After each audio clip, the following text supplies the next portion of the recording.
semuanya, perkenalkan nama saya Nabila Tiara Yasmin, XPDB 2 dan menepati absen 10. Saya berasal dari SMK Negeri 1 Yogyakarta.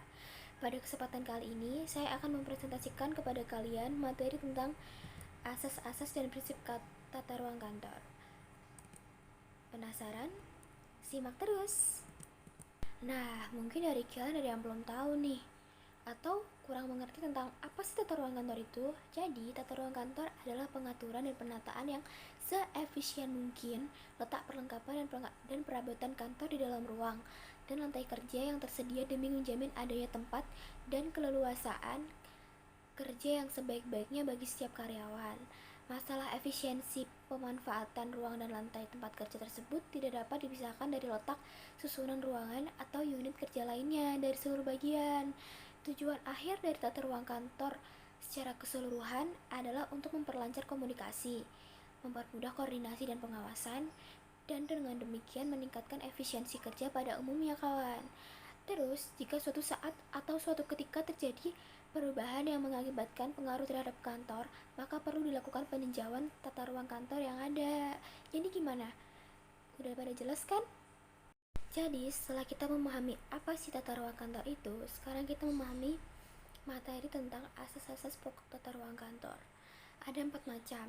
Yang pertama, asas jarak terpendek. Perubahan tata ruang kantor pada asas ini maksudnya adalah menata letak meja-meja dengan jarak antar meja tidak terlalu lebar, sehingga pergerakan antar karyawan dapat lebih cepat. Jarak antar meja atau unit yang jauh akan mengakibatkan karyawan perlu beberapa langkah untuk mencapai ke meja lain, bandingkan dengan meja yang tidak terlalu lebar. Yang kedua, asas rangkaian kerja.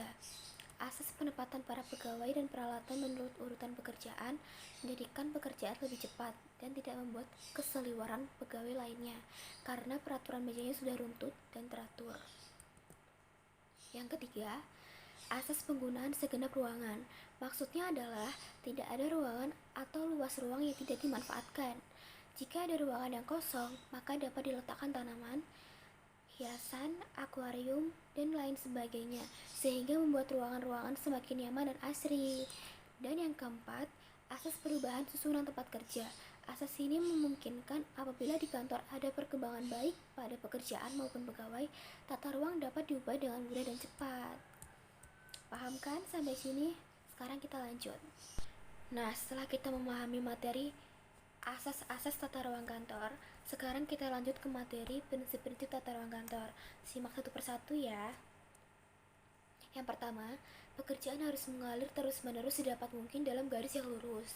Yang kedua, bagian-bagian dan seksi-seksi yang berfungsi sama dan yang berhubungan harus ditempatkan secara berdekatan untuk mengurangi bepergian. Yang ketiga, aliran pekerjaan harus sederhana, sehingga dapat mengurangi hilir mudik pegawai dan penyampaian surat-surat dalam jarak yang pendek. Yang keempat, meletakkan perlengkapan kantor harus dekat dengan pegawai yang menggunakannya. Yang kelima, pergunakan meja dan kursi dengan ukuran yang sama dalam sebuah ruangan. Yang keenam, menyusun meja harus sedemikian rupa sehingga tidak ada pegawai yang terpaksa menghadap pada sumber cahaya. Yang ketujuh, kesatuan yang banyak berhubungan dengan masyarakat harus ditempatkan di bagian yang paling depan.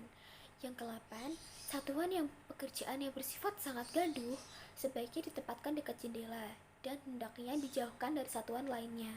Yang ke-9, hendaknya tempat arsip-arsip kantor berada pada dinding atau susun tangga yang mudah terjangkau oleh petugas. Nah, itu tadi materi yang bisa saya sampaikan kepada kalian semua mengenai asas-asas dan prinsip tata ruang kantor. Cukup sekian dari saya, kurang lebihnya mohon maaf. Wassalamualaikum warahmatullahi wabarakatuh.